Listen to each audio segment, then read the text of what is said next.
So, record store day. I've changed my mind. It's allowed.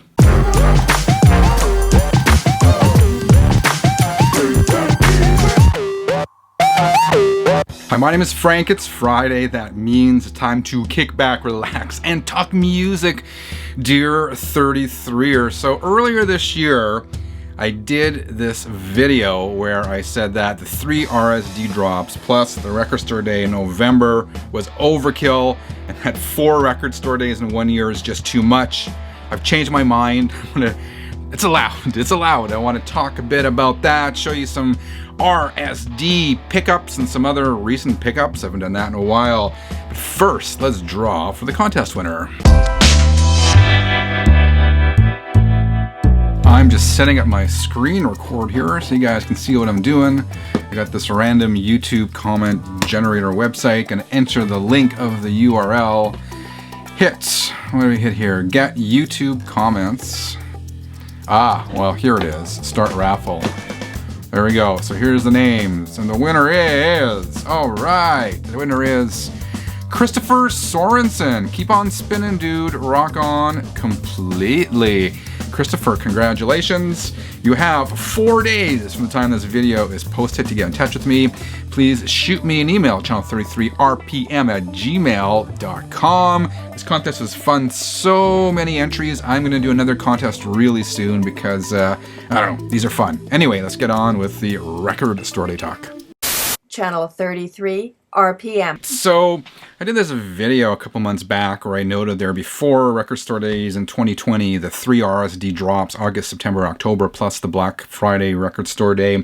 At the time, I said I felt this was too much. It was overkill, maybe too much of a good thing. But it was really necessitated by the fact that we're in a COVID year and a bunch of shops are closed and they're having problems getting all the records pressed on time.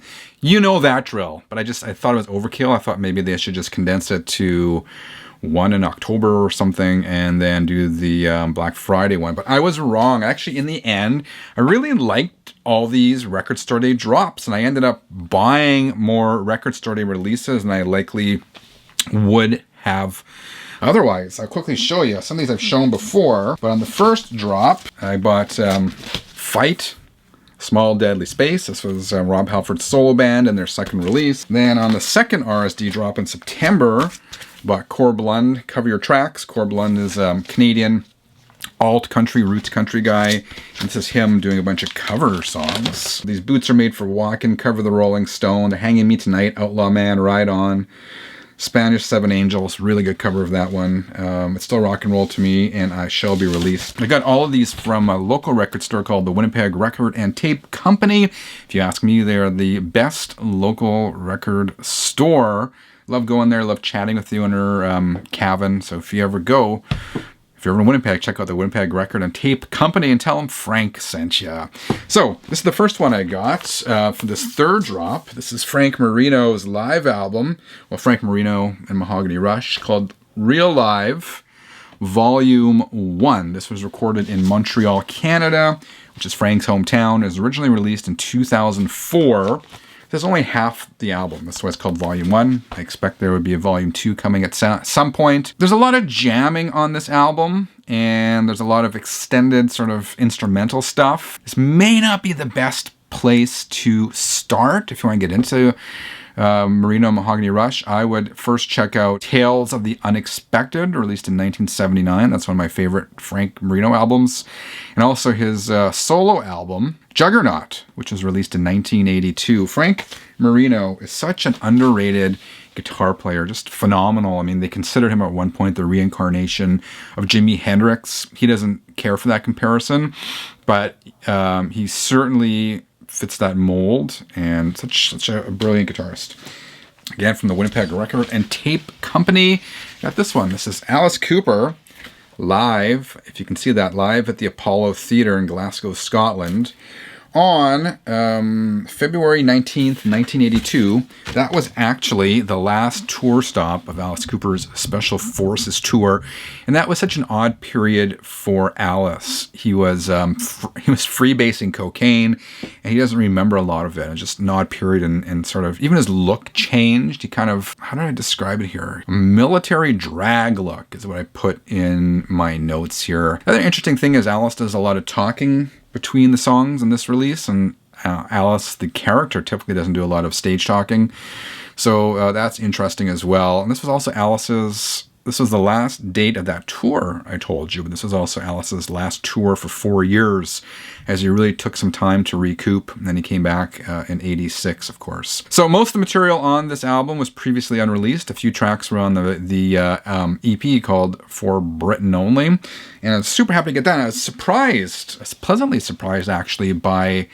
how good it sounded. And same as the Marino album, they're both pressed well, and so they sounded really good. And then this one, I didn't expect I would get. Probably one of the most highly sought after releases of this third Record Store Day drop, and that is the reissue of Skid Row's 1991 album, Slave to the Grind. 4,000 copies of this made available worldwide. And I didn't realize the hunger and the appetite from fans for this album to be reissued on vinyl. If you look at the prices on Discogs and on eBay, they've certainly gone through the roof. I was really happy to pay regular retail for this one. This was originally released in two versions, the censored and the non-censored. This version has both the tracks there, GTFO and Beggar's Day.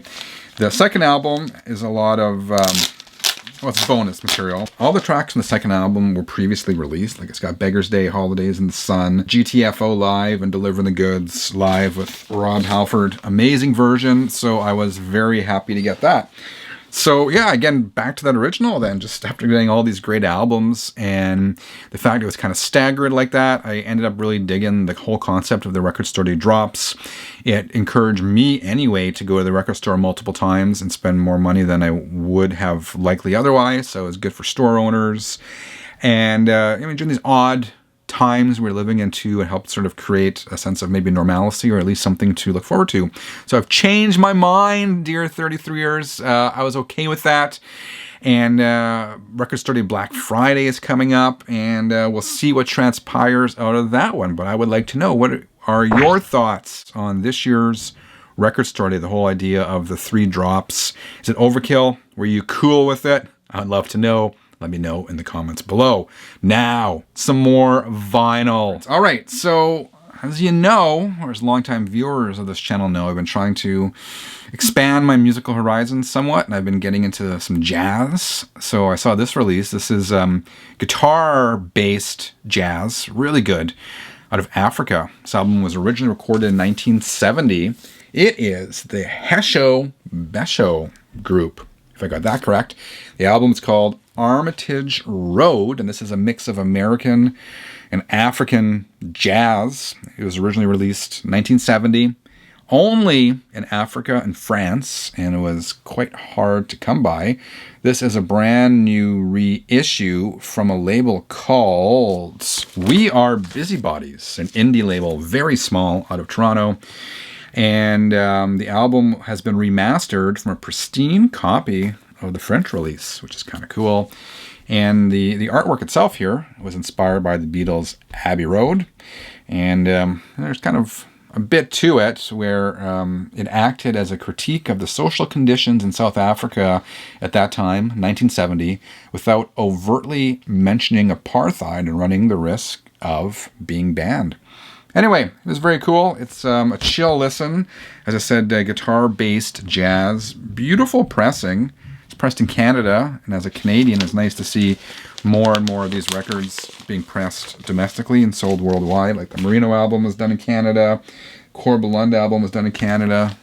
This one as well. Check out this label, We Are Busybodies. They put out small batches of reasonably priced records, again, out of the Toronto area. So here's a link. Do check them out. I bought this one via Bandcamp. And people ask me if I'm into hip-hop. Not really, but I do dig these guys. This is Beastie Boys with their latest compilation release, simply called Music.